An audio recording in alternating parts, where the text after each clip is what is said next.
Hey everybody, today I've got a super exciting interview for today. We're going to be talking all things oncology with my friend Erin, who I also went to school with. She's a fellow Emory alum. She's here to talk to us about her transition from neurocritical care to the world of oncology, which I have a deep love for. So I think you're going to find a lot of value out of this video. Hey, my name's Bree. I'm an RN and NP mentor, interview strategist, and content creator. Welcome to the channel.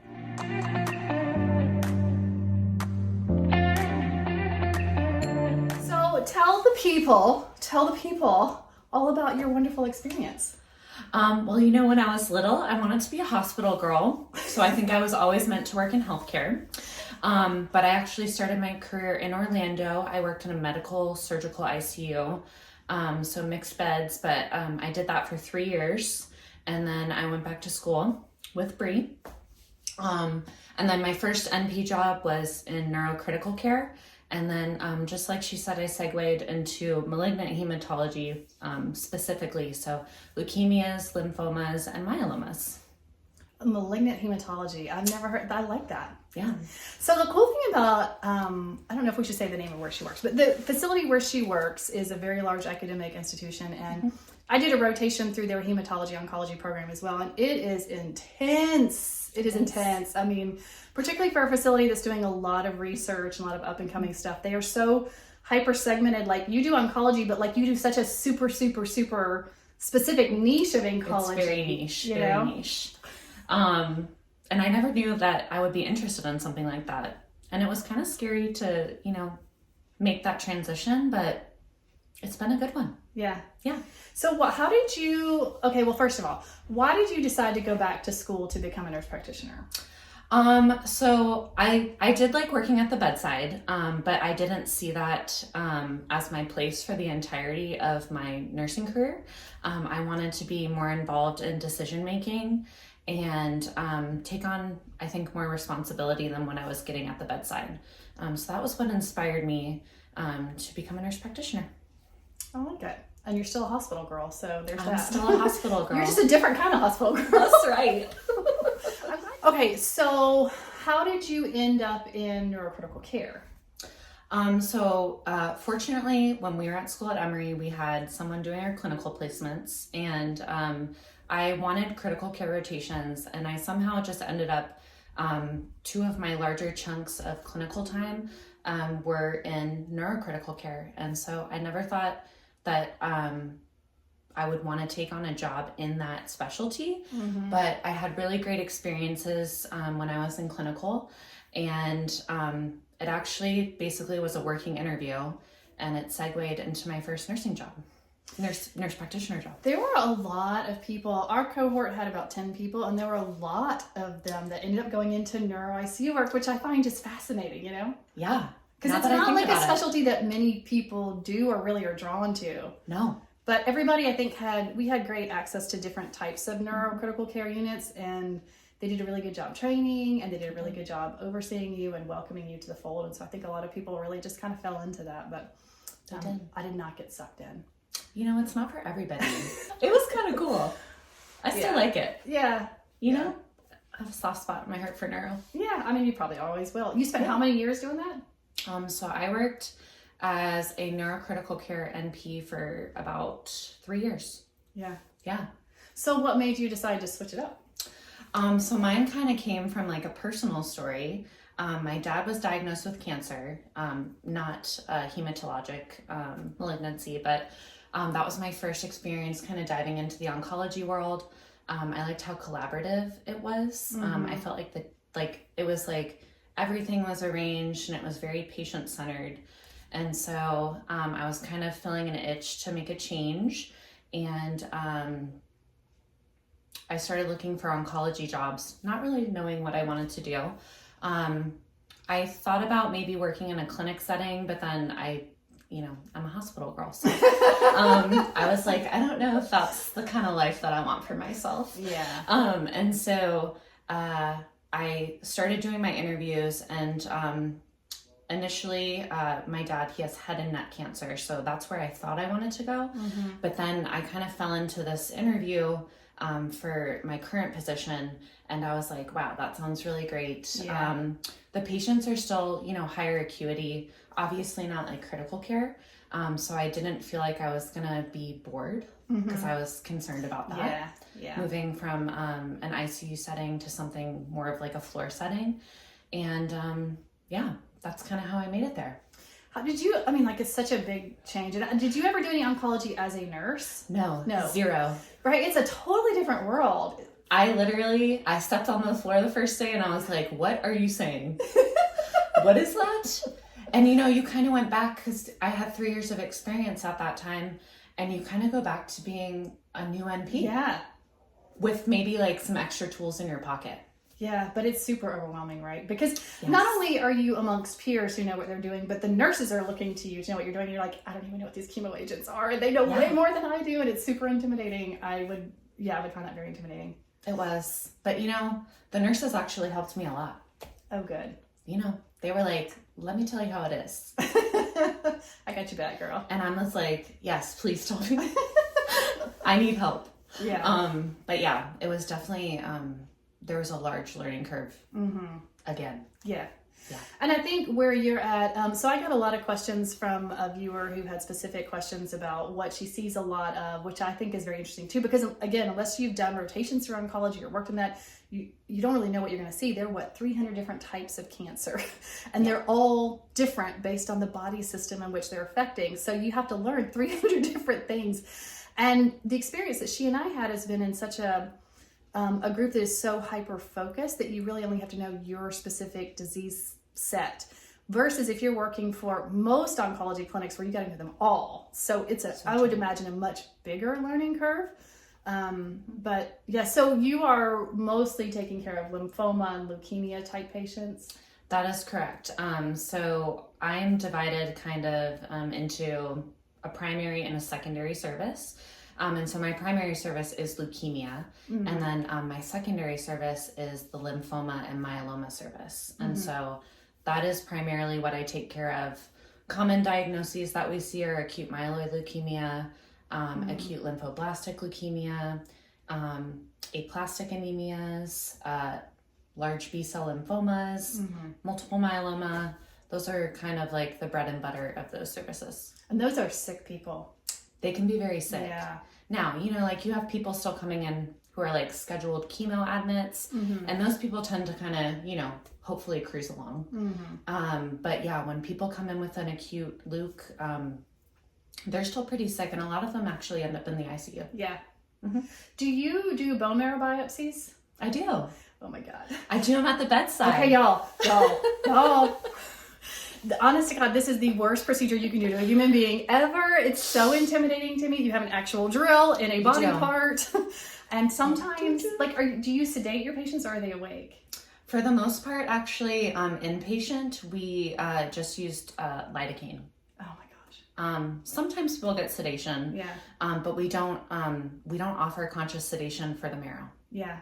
So I had no idea. Again, I had no idea when I did this rotation about how intense this program is, but I did bone marrow transplant or bone marrow biopsies in the outpatient setting. So I went with a group who does nothing but biopsies. It's just 2 APPs, and that's all they do all day long are biopsies.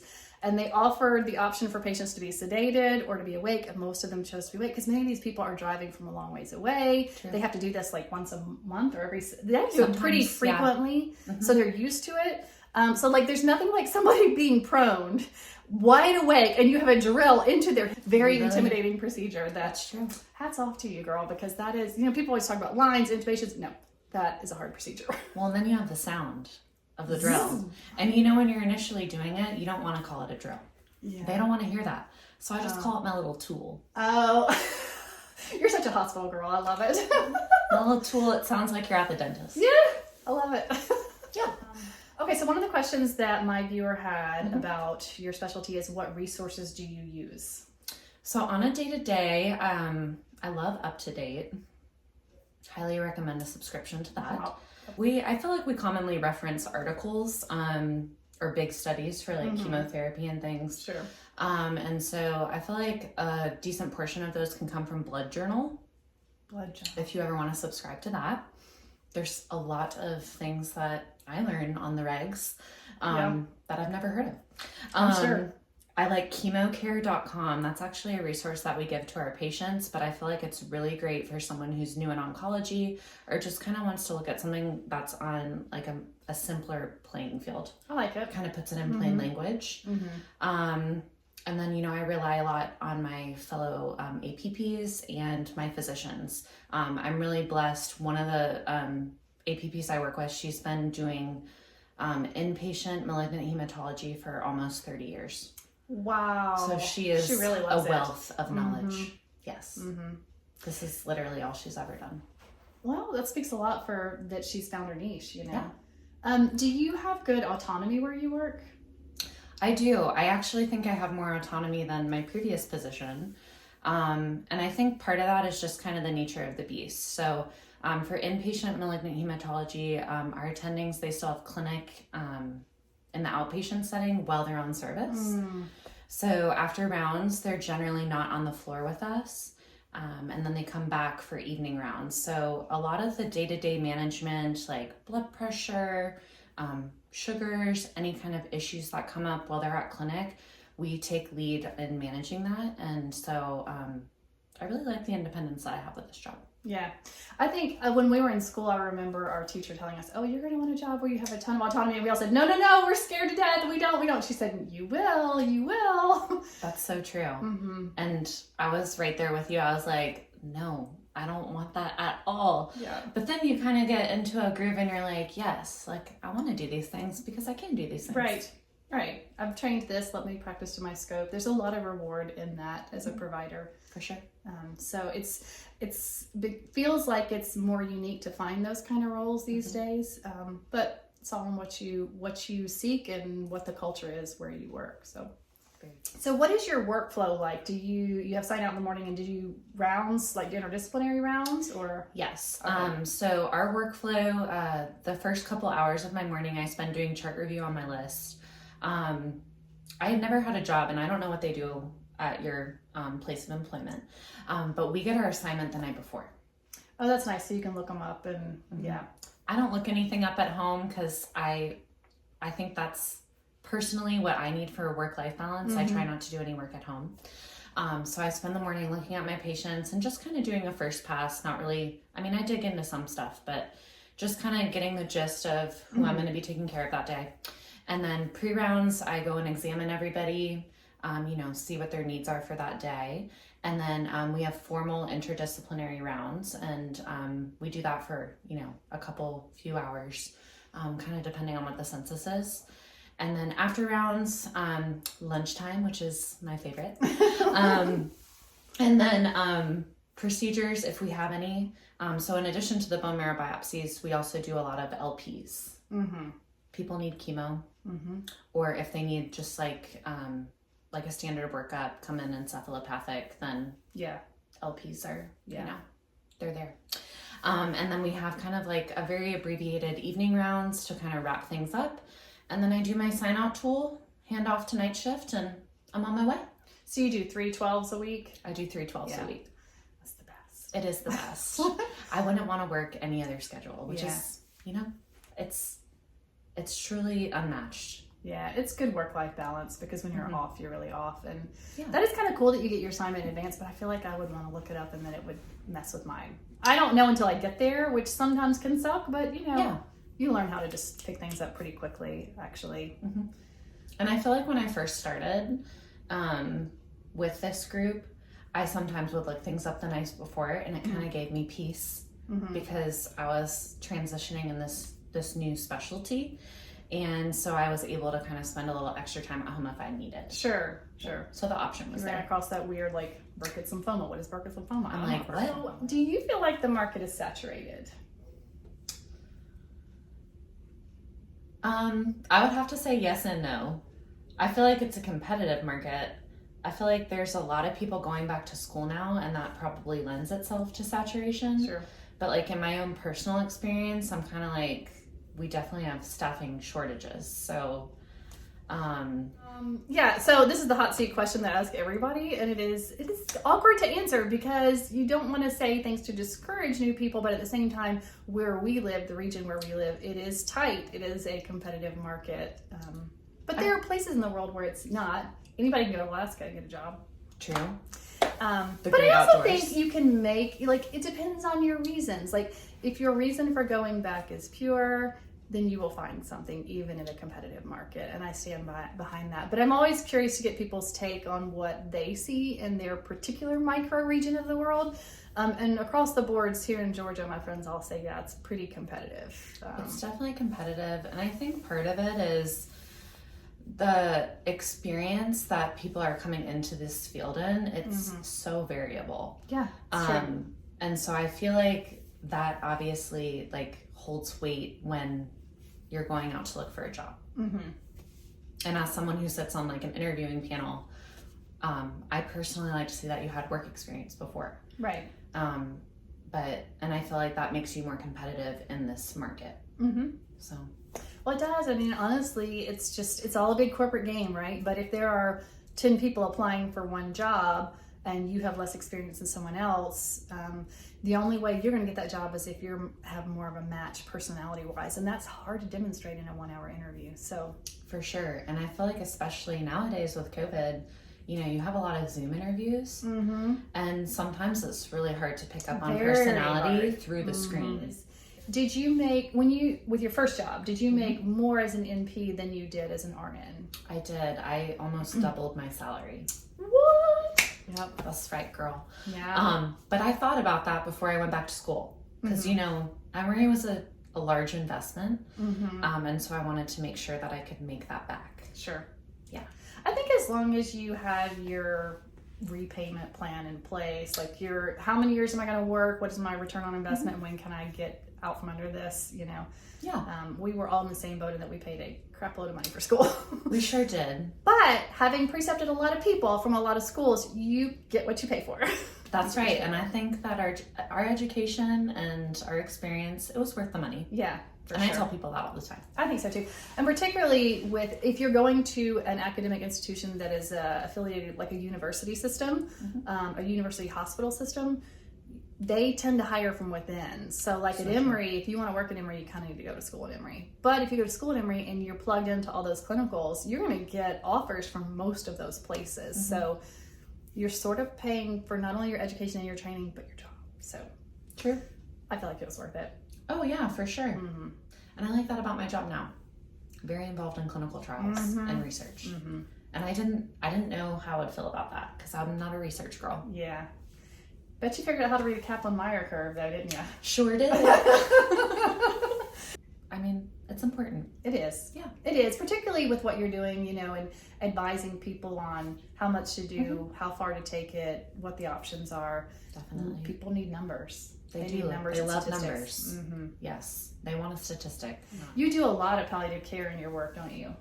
We do work very closely with palliative care. I would say that's probably one of the downsides to my job. Yeah. There's a lot of death. And, you know, when I worked in neurocritical care, there was a lot of death also. But it's different because in this field, you really get to know your patients. And I'm starting to get back into the groove of getting to know their families because, you know, with COVID, they weren't in the hospital with them. And so you would talk to them over the phone, but you don't really get to know them as much as the patient. And so now when they die, it hurts a little bit more. Yeah. You have that connection. You have a connection that you make with them. So the first job that you had in the Neuro ICU, was it hard to find that job? That one, so let me backtrack to when I was in school. So I started interviewing pretty early, and initially I thought I wanted to leave Georgia. And so I actually went, I was looking in Chicago, and so I was up there interviewing during our last semester. I was going up there for interviews. I actually did get a job offer and I turned it down because I was like, they honestly lowballed me on the offer. So that wasn't attractive to me, especially moving to Chicago. I was like, the cost of living is crazy. And then at that point I was like, do I really want to leave Georgia? I don't know if I'm ready to leave. And so I ended up reaching out to my preceptor that I met through one of my clinical rotations. And, you know, at the end of that clinical rotation, they were like, if you are ever interested in a job, give us a call. So I called and they were like, well, we actually have a day shift position open if you want to interview for it. So I put my application in that day. And then I moved pretty quickly through the interview process. Yeah. Now, from like actually getting my job to like walking through the door, that was probably another 3 months. But yeah, that's how I found this job and kind of segued into that. Mm-hmm. And the oncology job, did it take you a long time to find that? It did. I think probably I started looking loosely, like not really laser focused, but just kind of perusing jobs probably a few months before I started interviewing. And the whole process was about, I think it was like 6 or 7 months. From finding the position online, interviewing, to walking through the door. That probably felt a little bit less pressure though, because you already had something, right? You were just going from one thing to another. So it's not like I know when you first graduate, like the pressure is on, like, will I find a job? Yeah. So it definitely wasn't as stressful. Yeah. Yeah. Yeah. And you have experience too. So you could qualify for a lot more than an inexperienced person. I think that opened a few more doors than initially out of the gate from school. Sure. All right, so in the neurocritical care job, how long did you feel like it was until you felt competent? Probably, I was probably over the year mark before I felt comfortable. I mean, I think I was telling you, the first order I think I remember putting or being asked to place was a diet order. Which I feel like as a nurse, you ask for diet orders all the time, and you're like, yeah, like, just give me can you give me a verbal so I can put in this regular diet? And it was like someone wanted a regular diet, and I was like, well, let me think about all these other things. And they were like, they've passed a swallow, like it's fine. But that was kind of where I started. Yeah, the weight of it, I mean, the weight of particularly transitioning from bedside to being a provider, you really don't get until you first sit down for your first job. You truly don't get it. No. Your license is on the line, your education, which may or may not be there, the burden of responsibility is huge. It really is. And you really, I mean, mentally, I had never worked so hard in my life. Yeah. I was like, I would get home and I was like, I just can't even speak to anybody right now because I'm so mentally exhausted. It's true. I thought, you work at the bedside, particularly I was working in ICU, I was doing a lot of lifting and turning and pulling, so I thought, you'd be tired at the end of 3 days. You were physically exhausted. Yeah. But then at the end of these 3 days, you're exhausted in the same way because your brain is like so fried that you just can't like form real sentences. Literally, you can't. Sometimes at the end of the day, it sounds like I'm having a stroke. Yeah. I'm like, let me just have a moment. Yeah. To formulate this thought. Yeah. Mine is definitely the decision fatigue. Because I'm inundated so much throughout the day with question. And I may be in like one train of thought dealing with one very sick person and somebody needs another question answered. I'm like, okay, let me change and do that. So then when I come home, you walk in the door, it's like, what do you want to eat for dinner? I can't make that decision. It's too much stress. Like, you melt down at the tiniest things because you're just so fatigued. Decision fatigue is real, friends. It is. Watch out. So would you say it's about the same time frame for your oncology position as well, about a year? I would say about a year. Yeah. And it was nice because I kind of had medical management down, right? I had already been doing things like that for 3 years. And so I didn't have to worry about that, which was refreshing for me. But definitely the oncology stuff, like some stuff, I mean, it didn't really start clicking until like that year mark. And I just hit my 2-year mark with this group. Yeah. And I think I'm like, oh wow, how far I've come. Yeah. But it was definitely over a year. And I think that's normal. And you just kind of have to lean into that and have faith in yourself that you'll get there. Yeah. That's true. The imposter syndrome does get better over time. It really does. It does. Well, this is great. You've given us so much information, and I love hearing all the ins and outs of your world and where you're at now. And I'm just so pleased with where you've come. Oh, well, thanks for having me. Yeah. You come back anytime. I don't know where I was going with that. Although, the kids these days. The TikToks. I'm telling you. I'm like, what? I'm on the TikTok. I don't dance though. Okay, maybe you should get some dance moves in there. Oh no, I suck. We call her up to Dottie at our facility because it sounds a little bit like, I don't know the answer to your question. Let me go look it up. She's up to Dottie. I'll talk to Dottie. It's refined. Yes. We like it. Because all I hear is the clip-phones in the background. I'm telling you, we had the best time. Yes, we did. Oh, of course you were. Think about this. I know. You know, I'm not a fly by the seat of my pants kind of gal. Yes. Google MD. I know. I might strike that from the record. We'll see. Okay. Feeling cute might delete later. You rock this. Did I keep it concise? You're so good.